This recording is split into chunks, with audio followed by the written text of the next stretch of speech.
Europe 1, c'est l'heure de retrouver Laurent Tessier. Bonjour Laurent. Bonjour à tous. Vous revenez ce matin sur la composition de la nouvelle équipe gouvernementale. Un nouveau gouvernement annoncé hier soir et en quelques minutes à peine, nous sommes tombés dans la zizanie. Le ministre de l'Intérieur Bruno Retailleau convoque donc ce matin le comité stratégique des Républicains. Les bras nous en tombent, a déclaré Marine Le Pen. L'ancien député RN Gilbert Collard a résumé la situation hier soir sur CNews. Le renversement d'un gouvernement ne veut plus rien dire, puisqu'on se retrouve avec le même gouvernement alors que le gouvernement est renversé. On est dans une salle de soins intensifs. On essaye de faire durer, par notre transfusion de paroles, des institutions qui sont à bout de souffle, qui sont finies.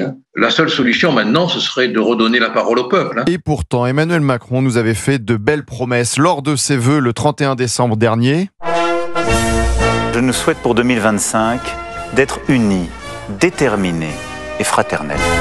Unis, on est loin du compte. Retour de Bruno Le Maire dans un gouvernement au poste de ministre des Armées. J'écoutais attentivement Alexandre Chauveau du service politique d'Europe 1 à 7h. Comment le ministre de l'Intérieur Bruno Retailleau a été mis au courant? Nouvelle qu'il a apprise par ses équipes hier en fin d'après-midi, alors même qu'il venait de passer 1h30 à Matignon. Unis, avait demandé Emmanuel Macron. Drôle de définition quand on ne se dit pas les choses directement. Arrivé aussi de Roland Lescure, ministre de l'économie. Comment ce gouvernement peut-il être uni avec des ministres aux opinions si lointaines comme quand Roland Lescure tenait ce discours sur France Info il y a plus d'un an? Je vais vous dire une chose, la réindustrialisation de la France dans les 10 ans qui viennent, elle ne se fera pas sans immigration. On est à contre-courant de ce que veulent les Français. Je rappelle ce sondage CSA pour Europe 1, CNews et le journal du dimanche. 64% des Français opposés à l'arrivée de nouveaux immigrés en France. Je rappelle que Roland Lescure, nouveau ministre de l'économie, tenait aussi ce discours en février dernier sur France 5. Moi j'ai grandi à Montreuil, dans une cité HLM. Quand j'ai grandi, il y avait des gens de toute nationalité, il n'y avait pas un voile dans la cité.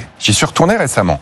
Il y avait beaucoup de femmes voilées. Mais vous savez que toutes ces femmes-là, elles sont françaises comme vous et moi. Aujourd'hui, on n'est pas dans la submersion. Maintien de la ministre de l'Éducation nationale Elisabeth Borne, maintien de la ministre de la Transition écologique Agnès Pannier-Runacher. On peut trouver ce matin tous les titres de films, de chansons pour ce nouveau gouvernement. La Ziani encore.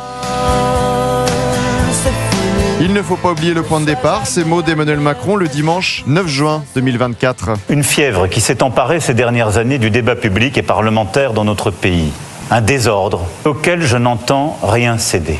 C'est pourquoi je dissous donc ce soir l'Assemblée nationale. C'était le 9 juin 2024. Aujourd'hui, le désordre est toujours là. Il est même encore plus important qu'avant. SOS d'un président en détresse. Merci Laurent Tessier qu'on retrouve ce soir 16h-18h sur Europe 1 avec Pascal Pro et vous. C'est vous le rédacteur en chef.